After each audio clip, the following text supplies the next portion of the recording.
अब की बार 600 पार है, 400 पार नहीं, मोदी जी ने गलत बताया। 543 सीट है, 600 कहाँ से आएगी भाई? पिछले वालों को क्यों बदल दिया मोदी जी ने? ये राजनीतिक कारण है, मैं नहीं बता पाऊंगा। आप यहाँ पे आपकी मुस्कुराहट ने जवाब दे दिया, लेकिन नहीं, मैं नहीं बता पाऊंगा। विपक्ष है, वो सब कुछ कह सकती है, वो आलू से सोना बना सकती है, तो वो सब कुछ करा सकती है। राहुल गांधी जी की मौज ले रहे हैं। वो हमारे क्षेत्र मंसूर का वीडियो था वो, और वहीं पे स्पीच थी उनकी। बस अब इससे आगे क्या बोले हैं? तो एक बात जो कही जा रही है कि शायद राम मंदिर पे फिर से ताला न लग जाकर कांग्रेस आई तो। नहीं नहीं, राम मंदिर पे ताला कभी नहीं लग सकता। राम सबके हैं, ऐसा कोई पर्टिकुलर ना मोदी जी के हैं ना मेरे हैं, राम सबके हैं। आज के टाइम पे हर आदमी सक्षम है, हर आदमी पढ़ाई कर रहा है, हर आदमी अच्छे कपड़े पहन रहा है, हर आदमी अच्छे स्कूल में पढ़ रहा है। तो जब हर आदमी सामान्य जिंदगी जी रहा है तो फिर उसको सामान्यता केवल आरक्षण के तौर पे क्यों रहना? तो डेफिनेटली लगता है कि आरक्षण मोदी जी खत्म कर देंगे। ललन टॉप चुनाव यात्रा पावर्ड बाय मंगलदीप। प्रार्थना की महक प्रार्थना के बाद भी। प्रार्थना की महक प्रार्थना के बाद भी। देखिए, ललन टॉप की जो चुनावी यात्रा है इस वक्त रतलाम में मौजूद है, और रतलाम जंक्शन के पास का ये रोड है। और हमें बताया गया कि भाई साहब रतलाम पहुँचो तो रतलामी सेब नहीं खाओगे ना तो समस्या भारी हो जाएगी, क्योंकि रतलामी सेब की डिमांड यहाँ भयंकर रहती है। गर्मी है, पारा भी इस वक्त 40 के आसपास तो पहुँच ही रहा होगा, मुझे जो लग रहा है शहर में जिस तरीके की गर्मी है। लेकिन हम यहाँ सेब का क्रेज़ ऐसा देख पा रहे हैं, लगातार दुकान चल रही है, लगातार खरीदार आ रहे हैं, लगातार सेब लेकर जा रहे हैं। बोल रहे रतलामी सेब यहाँ आके ट्राई ज़रूर करना चाहिए एक बार, और लेकर जाना चाहिए। और कैसे बनता है, क्या है प्रोसेस, पूरा आपको बताऊँगा, दिखाऊँगा। लेकिन ये जो दुकान है श्री राम खंडेलवाल प्रसिद्ध पुरानी दुकान नमकीन एवं स्वीट्स की, राम अवतार जी हैं हमारे साथ गद्दी पर बैठे हुए हैं। और राम अवतार जी, स्वागत है आपका ललन टॉप पर। आपका भी बहुत बहुत धन्यवाद। हाँ, तो ये क्या है, रतलामी सेब के लिए बड़ी भीड़ पड़ी हुई रतलाम में है, हर कोई आ रहा है, खाए जा रहा है बढ़िया तरीके से, वहीं से लेता है वहीं से खाता है। भाई साहब, रतलाम की पहचान रतलामी सेव है। रतलाम को सेव के नाम से, नमकीन की नगरी के नाम से ही पहचाना जाता है। हाँ, मोदी जी भी आते हैं अगर रतलाम में तो बोलते हैं कि सोना, साड़ी और सेब है। अगली बार चुनाव में मोदी जी ने कहा था कि विजेता होने पर लड्डू के साथ रतलामी सेव भी बांटी जाए। ये मोदी जी ने स्टेटमेंट दिया था। तो सेब बट रहा है क्या इस बार रतलाम? नहीं, इस बार अगले चुनाव की मैं बता रहा हूँ, विधानसभा चुनाव में कि जीत की खुशी में लड्डू के साथ सेव भी बांटी जाए। ये मोदी जी ने आम सभा में रतलाम में कहा था। बटा था फिर? बिल्कुल बटा था। रतलाम की जनता ने खूब प्रेम दिया है? और इस बार प्रेम दे रही है। इस बार भी प्रेम देगी। हाँ, प्रेम देगी, बिल्कुल श्योर देगी प्रेम। रतलामी सेब बटेगा इस बार खंडेलवाल जी के। बिल्कुल बटेगा बटेगा। हाँ, चलिए पहले तो मुझे सेब का प्रोसेस बताइए पूरा। ये आपका जो सेब है इतना फेमस है, क्या कैसे बनाते हैं, क्या होता है इसमें? देखिए साहब, हमारे यहाँ पे सेव बिल्कुल शुद्ध बेसन, शुद्ध मसाले के द्वारा निर्मित की जाती है। हाँ। इसलिए रतलाम की सेव फेमस है। यहाँ पर सेव के अंदर लौंग, काली मिर्ची, हींग, नमक, मिर्ची, मसाला सब डाला जाता है, और पर्टिकुलर व्यक्तियों द्वारा बनाई जाती है, इसलिए इसका खस्तापन और कुरकुरापन रहता है। भाई साहब, मैं एक बात और आपको बता दूं, मैं सुबह से शूट करने का इंतजार कर रहा हूं। इतनी चीज़ें तली जा रही हैं कि वो कढ़ाई रुक नहीं रही है। हैं? तो ये कितना, पहले तो सेब का बता दीजिए, दिन भर में कितना सेब निकाल लेते हैं आप? सेव तो प्रभु जितना बनवा देता है, हम लोगों का बिकता रहता है। फिर भी कितना बोरी चल जाती है बेसन की? 100 किलो बेसन का सेव तो रोज बन ही जाता है। 100 किलो बेसन का सेव रोज निकल जाता है? रोज निकल जाता है। क्योंकि 1 किलो आधा किलो से कम कोई लेकर नहीं जा रहा है यहाँ पे। नहीं, बाहर की पब्लिक भी आती है रतलाम के लिए। एक ही चीज़ सौगात है, आज की तारीख में सोना खरीद नहीं सकती है, महंगा बहुत हो गया, सेव ही ले जाके काम चलाती है। रतलाम गए हैं तो सोना नहीं ले पाए तो सेव ही ले जाए। सेव ही ले जाए, सेब से काम चल जाए। आम का आम, गुठलियों के दाम। गुठलियों के दाम है। इसीलिए इतना डिमांड में रहता है। कहाँ जाता है आपका सेब? पर्टिकुलर पूरे हिंदुस्तान के लोग रतलाम जो भी आता है वो नमकीन लेके जाता है। फिर भी कोई ऐसे कस्टमर आते होंगे यार वहाँ से भी आ रहे हैं। रतलामी सेव जो खाएगा वो तो पर्टिकुलर लेके जाएगा, वो तो दीवाना होगा ही, ये पक्की बात। दीवाना हो जाता है रतलामी सेव बिल्कुल खा के पक्की बात है, दीवाना होगा। चलिए, माहौल क्या लग रहा है आपको रतलाम का इस बार? रतलाम का माहौल तो साहब, हमारे यहाँ तो शुरू से 40 साल से बीजेपी राज कर रही है। राज बीजेपी आएगी, बीजेपी ही आएगी।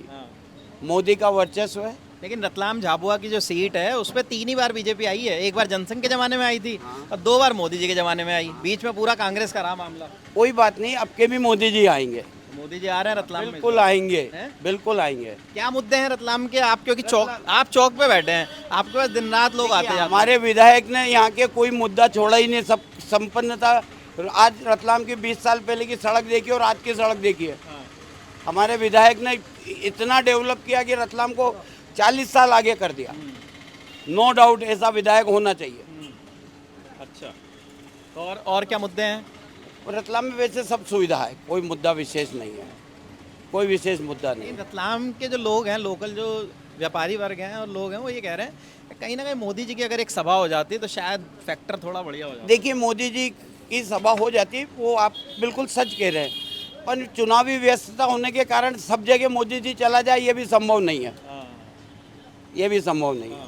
अभी धार में आए थे मोदी जी। मोदी जी धार आए थे, सुनी रैली सुनी उनकी? देखी हमने, अच्छा, टीवी पे देखी रैली, टीवी पे रैली देखी। देखी सब रैली। कैसा लगा वहाँ की भाषण? अच्छा, बहुत सुंदर, बहुत सुंदर।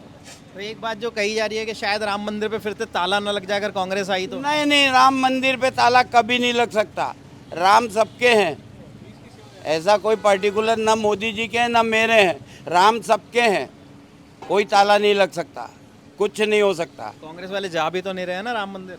कोई बात नहीं, आस्था की बात है, हर आदमी को सोच अपनी है। ऐसा कुछ नहीं है कि मोदी जी ने राम मंदिर बनाया कि मैंने बनाया, भगवान राम ने बनाया। राम सबके हैं, कांग्रेस भी राम बोलेगी और बीजेपी भी राम बोलेगी। बीजेपी के पोस्टर भी जा रहे हैं वहाँ से, आप देख सकते हैं।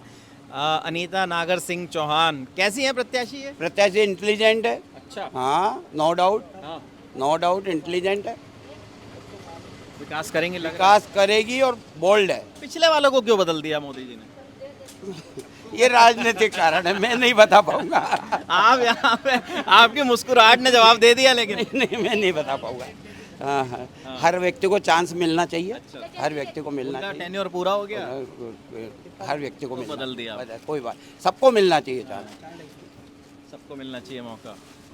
अब की बार 600 बार है, अब की बार 600 बार है, 400 बार नहीं, मोदी जी ने गलत बताया। अब की बार 600 बार है और मोदी जी 400 बार। 543 सीटें 600 कहाँ से आएगी भाई? मोदी है तो मुमकिन है, मोदी है तो मुमकिन है। यार देखिए, पापा इनके कह रहे हैं कि 543 सीटें 600 कहाँ से आएगी। अंकित भाई कह रहे हैं 600, मोदी है तो सब मुमकिन है। 600 सीट, 600 सीट कैसे आ जाएंगी? भाई साहब देखो, मोदी जी का नारा है कि मोदी है तो मुमकिन है, और हम लोग मोदी जी के, हम लोग इस देश के भगत हैं, और उन्होंने जो राम मंदिर बनाया उसके लिए पूरे सनातनी धर्म। 600 बार कैसे होगा? 600 पार इसीलिए आएंगे क्योंकि 543 सीट है, ये लोग कहते हैं, लेकिन हमारे दिल की इच्छा है कि मोदी जी 600 पार आएंगे। और हम तो 400, हम तो मोदी जी कहते हैं आगे की दूरदृष्टि देखो, तो हम तो ये जानते हैं कि भाई आगे की स्थिति, हम तो चाहते हैं मोदी जी 2050 तक राज करेंगे भारत के अंदर। 2050 तक राज करेंगे, मतलब अभी 26 साल और। जी बिल्कुल, 100% कांग्रेस का सफाया कर देंगे, और भारतीय जनता पार्टी की सरकार फिर मध्य प्रदेश में बनी है, पूरे प्रदेश में भी बनेगी, और आगे भी भारतीय जनता पार्टी की सरकार। आप मोदी जी के मुझे बड़े वाले फैन लग रहे हैं। मोदी जी को आप बहुत मानते हैं क्या? जी, अच्छा, हमारी नज़र में तो मोदी जी, देखो जो भगवान राम को लाए हम उनको लाएंगे। हमारे भगवान को लिया है, उन्होंने धारा 370 हटा दी। उसके बाद उन्होंने जो एक बहुत बड़ा काम करा मुस्लिम कैटेगरी के लिए कि तलाक का वो है, 3 तलाक हटा दिए।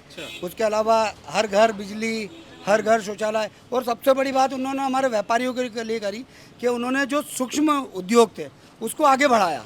सूक्ष्म उद्योग, हर जो लोग बाहर के आदमी थे जो इंडिया में कमा के ले जाते थे बाहर का, अभी हमारे मोदी जी ने ये कर दिया कि one India one country plan लाए, जिसके अंतर्गत भारत का आदमी कमाए, भारत का आदमी एक्सपोर्ट करे। One India one country. जी, one India one country one plan, उसके अंतर्गत भारत का आदमी कमाए, भारत का आदमी एक्सपोर्ट करे, और एक्सपोर्ट का तरीका भी आजकल बहुत ईजी कर दिया उनने, और हर आदमी समझने लग गया कि ईजीली उसका प्रोडक्ट, जैसे मैं एक सेव का व्यापारी हूँ तो मुझे पता चल गया कि कैसे सेव एक्सपोर्ट करते थे। पहले के आदमी से एक्सपोर्ट करने में डरते थे, बड़े बड़े व्यापारी करते थे, तो आजकल वो इजीली कर रहे हैं। अभी कहाँ तक जा रहा है आपका सेव? अभी हमारा तो हिंदुस्तान में जा रहा है, लेकिन आगे मेरी प्लानिंग है कि रशिया में, दुबई में, मैं लगातार संपर्क में हूँ, लगातार एफएसएसआई का नंबर मैंने ले लिया है। उसके अलावा भी जो उनकी जो शर्तें हैं, कंडीशन है, वो सब मैंने ले ली है। तो आगे भी मेरी प्लानिंग है कि दुबई, रशिया, इधर हम भेज सकते हैं। मोदी जी के आने से और क्या फर्क आया, क्या चीज़ अच्छी हुई देश में आपको? देखिए डेफिनेटली देख तो साफ सफाई का जो मुद्दा है, साफ सफाई, स्वच्छ भारत मिशन। स्वच्छ भारत मिशन, आप देखिए पहले जो गंदगी रहती थी वो ख़त्म हो गई, नंबर 1। सड़कें बहुत अच्छी हो गई, नंबर 2। उसके अलावा हर घर जो शौचालय की योजना थी, जो महिलाओं को बाहर जाना पड़ता था, वो शौचालय उनके घर में बना दिए। हर घर का जो उनका सपना था कि हर आदमी के पास एक घर हो, वो घर, नल, बिजली सब आने लग गए। और क्या चाहिए एक आम आदमी को? मेरे को लगता है उसकी जीविका चलाने के लिए सब है। लेकिन अभी पुंछ में हमला हो गया आतंकवादी। देखिए भाई साहब, ये विपक्षियों की, मुझे नहीं लगता कि मोदी जी आज, एक बात बताइए, चुनावी टाइम पे क्यों हुआ? आज से 10 साल तक मोदी जी का राज रहा, आपने देखा कि पाकिस्तान ने कभी चू भी करा हो? केवल चुनाव के टाइम पे ही क्यों चू हुई है? ये मुझे लगता नहीं है कि भाई ये चुनावी माहौल के भारत के अंदर अशांति पैदा करने के लिए और मोदी जी को केवल और केवल उनको सताने के लिए, उनके वोट घटाने के लिए कर रहे हैं। लेकिन ये कितना भी विपक्ष कर ले, मोदी जी तो 100% आएंगे और जोश जोश से आएंगे। और ये जो ईडी रेड कर रही है, ये सब पकड़ रही है, सबको केजरीवाल को बंद कर दिया, इन सब पर क्या सोचना है आपका? देखिए जो गलत करेगा वो भुगतेगा। कहीं ना कहीं मेरी मान्यता ये है कि अगर भाई मोदी जी ने पूरे देश के लिए, अगर वो बीजेपी का भी विधायक होगा या बीजेपी का सीएम होगा, अगर वो गलत करेगा तो वो भी अंदर जाएगा। कहीं ना कहीं आपका, लेकिन अक्षय कांति बम को बीजेपी वालों ने ले लिया। देखिए भाई साहब, आप एक बात समझिए, शराब कांड के अंदर आपका नाम नहीं आया, मेरा नाम नहीं आया, किसी आम जनता का नाम नहीं आया। केवल इतना बड़ा मुद्दा कोई हवा में बात नहीं, जहाँ आग लगेगी वहीं धुआं जलेगा। तो धुआं जला है, उसका प्रमुख कारण यही है कि आग लगी है, आपने कुछ ना कुछ तो करा है, जब भी जाके। तो नहीं तो आप एक सामान्य आदमी क्यों, आप अनशन पे बैठे थे, आपका स्टेटमेंट था कि मैं राजनीति नहीं करूँगा। उसके बाद आपने सबसे पहले अटैक करा, जिसको आप, जो अन्ना जी ने आपको उठाया, आपने उनके पैर पर लात रख के आप ऊपर चढ़े। उसके बाद पहला घोटाला तो आपका ये है कि आपने जिसके साथ रही है उसको पैर रख के आप ऊपर चढ़े। तो आपको तो मेरे ख्याल से जब भी बंद कर देना था कि आपका स्टेटमेंट था मैं राजनीति नहीं करूँगा, फिर भी आप राजनीति कर रहे हो। और उसके बाद अगर आपने कुछ करा होगा जब भी अंदर गए, क्यों बाकी जनता क्यों नहीं गई? हमारे को तो कभी परेशान नहीं करा पुलिस ने। और जहाँ तक ईडी का सवाल है, वो ईडी इसीलिए बनाई है कि जितने भी नेता लोग हैं जो पुलिस प्रशासन के ऊपर हावी होते थे, वो हावी नहीं हो सके, इसके लिए माननीय प्रधानमंत्री जी ने एक ये सिस्टम ऐसा बनाया है कि ईडी के रूप में, जिससे नेताओं की नहीं चले। नहीं तो ये पुलिस प्रशासन को दबा देते थे, अब वो दबाव खत्म हो चुका है। लेकिन कांग्रेस वाले यही तो कहते हैं कि ईडी सिर्फ कांग्रेस के लिए है, बीजेपी में जो भ्रष्टाचार कर रहे हैं उनको पकड़ नहीं रहे। देखिए विपक्ष है, वो सब कुछ कह सकती है, वो आलू से सोना बना सकती है, तो वो सब कुछ करा सकती है। राहुल गांधी जी की मौज ले रहे हैं। नहीं भाई, विपक्ष है, उनका काम है। जब वो, आपने देखा वो वीडियो आलू से सोने वाला? जी बिल्कुल देखा, मैंने सुना भी है, बहुत सारे कॉमेडी शो में चलता भी है कि जब वो आलू से सोना बना सकते हैं तो सब कुछ कर सकते हैं। लेकिन कांग्रेस वाले ये कहते हैं कि भाई साहब वो पूरा वीडियो नहीं था। यार कौन, देखो भाई साहब, ये कहा था क्या राहुल ने? वो हमारे क्षेत्र मंदसौर का वीडियो था वो, और वहीं पे स्पीच थी उनकी। बस अब इससे आगे क्या बोले हैं? बात बोली थी राहुल गांधी ने कि दीदी मध्य प्रदेश क्या के बोले थे, क्या बोले थे? आलू, इधर से आलू डलेगा, उधर से सोना निकलेगा। अब बोल तो दिया है। अभी हमारे वो महाराज है, बहुत बड़ी। आप गए थे क्या रैली में? उसमें थे आप? अरे हम क्यों जाएंगे, हमारे पास तो वीडियो वायरल होते हैं ना यार। मध्य प्रदेश का है, रतलाम से 100 किलोमीटर पड़ता है, 80 किलोमीटर पड़ता है, जहाँ पर उनकी सभा हुई थी। अच्छा। और वहाँ पे उस चुनाव में उन्होंने कहा था कि इधर से आलू डालो, उधर से सोना निकलेगा। अरे मैं वही तो कह रहा हूँ, आपने वीडियो देखा? कांग्रेस वाले कह रहे हैं कि भाई साहब बीजेपी वालों ने काट पीट के इतना सा वीडियो डाल दिया।